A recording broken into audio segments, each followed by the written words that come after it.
In this tutorial, I'm going to show you how to stop game sharing on your PS5.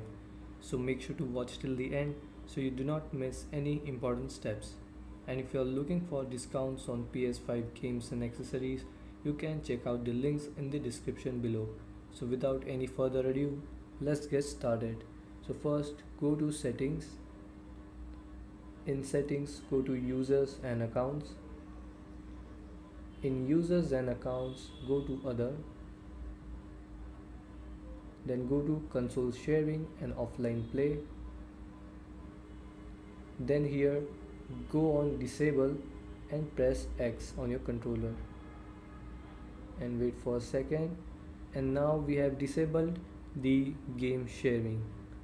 So press OK, and then you have to press this button on your control, PS button,